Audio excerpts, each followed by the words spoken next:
पुरुषोत्तम योग संसार रूपी अश्वत्थ वृक्ष।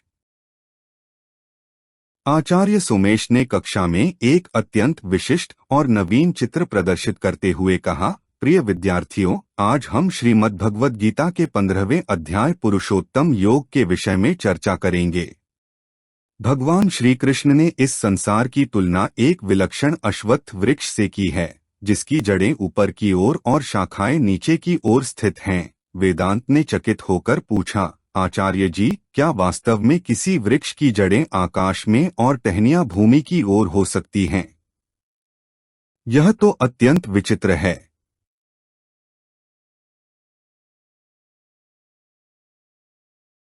वेदांत ने पुनः जिज्ञासा प्रकट की, आचार्य जी, इस विशाल वृक्ष का विस्तार कहाँ तक है? आचार्य सोमेश ने समझाया, इसकी शाखाएं सत्व, रज और तम इन तीनों गुणों द्वारा पोषित होकर ऊपर और नीचे सर्वत्र व्याप्त हैं। विषयों की कोपलें इसमें निरंतर प्रस्फुटित होती रहती हैं। इसकी जड़ें नीचे मनुष्य लोक में भी दृढ़ता से संबद्ध हैं, जो मनुष्य को उसके कर्मों के अनुसार मोह के बंधनों में बांधकर रखती हैं। प्रज्ञा ने चिंतित स्वर में पूछा, यदि यह वृक्ष इतना विशाल और जटिल है, तो क्या हम इसमें सदैव ही फंसे रहेंगे? आचार्य जी ने उसे सांत्वना देते हुए कहा, पुत्री, इस संसार रूपी वृक्ष का आदि अंत या वास्तविक स्वरूप यहाँ अनुभव नहीं होता। इसे केवल एक ही उपाय से काटा जा सकता है, वैराग्य। वैराग्य रूपी तीक्ष्ण शस्त्र से इस सुदृढ़ जड़ वाले वृक्ष का छेदन करके ही जीव इस बंधन से मुक्त हो सकता है। वेदांत ने प्रश्न किया, वैराग्य के शस्त्र से इस वृक्ष का छेदन करने के पश्चात हमें किस स्थान की ओर जाना चाहिए? आचार्य सोमेश ने उत्तर दिया, वृक्ष को काटने के उपरांत उस परम पद की खोज करनी चाहिए, जहां पहुंचने पर मनुष्य पुनः लौटकर इस संसार चक्र में नहीं आता। हमें उस आदि पुरुष परमात्मा की शरण ग्रहण करनी चाहिए, जिससे इस अनादि संसार वृक्ष की प्रवृत्ति विस्तार को प्राप्त हुई है। प्रज्ञा ने पूछा, आचार्य जी, उस परम पद को प्राप्त करने के लिए क्या योग्यता अनिवार्य है?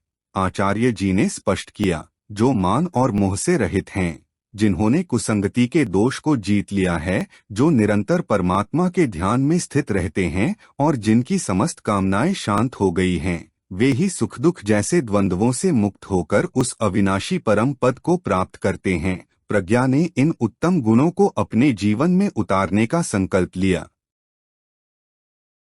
वेदांत ने पुरुषोत्तम शब्द का गूढ़ अर्थ पूछा।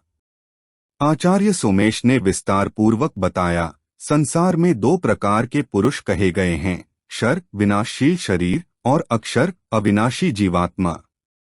परंतु इन दोनों से भी उत्तम एक अन्य परमात्मा है, जिसे पुरुषोत्तम कहा जाता है। वह तीनों लोकों में प्रविष्ट होकर सबका पोषण करता है। क्योंकि वह क्षर से अतीत है और अक्षर से भी श्रेष्ठ है, इसलिए उसे पुरुषोत्तम नाम से जाना जाता है। इस अध्याय का सबसे मुख्य श्लोक वह है, जिसे स्वयं भगवान कृष्ण ने इस पूरे शास्त्र का रहस्य बताया है।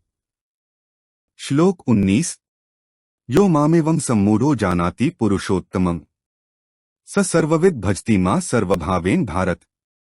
हे भरतवंशोद्भव अर्जुन, जो मोहरहित पुरुष मुझे इस प्रकार साक्षात पुरुषोत्तम, क्षार और अक्षर दोनों से उत्तम जानता है, वह सर्वज्ञ है। वह पुरुष सब प्रकार से संपूर्ण भाव से मेरा ही भजन करता है। अभ्यास इन 5 प्रश्नों के द्वारा। 1. अध्याय 15 की शुरुआत में संसार की तुलना किस वृक्ष से की गई है? 2. संसार रूपी इस उल्टे वृक्ष को काटने के लिए किस शस्त्र का उपयोग करने को कहा गया है? 3. भगवान कृष्ण के अनुसार सूर्य और चंद्रमा का प्रकाश वास्तव में किसका है? 4.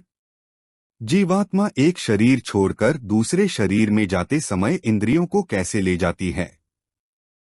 5. भगवान को पुरुषोत्तम क्यों कहा जाता है?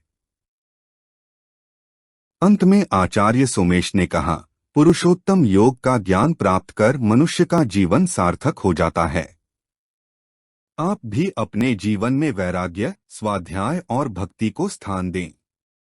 अगले अध्याय में हम दैवासुर संपद विभाग योग के विषय में चर्चा करेंगे, जहां दैवीय और आसुरी प्रवृत्तियों के अंतर को विस्तार से समझाया गया है। आज का पाठ यही संपन्न होता है। आप सभी का धन्यवाद।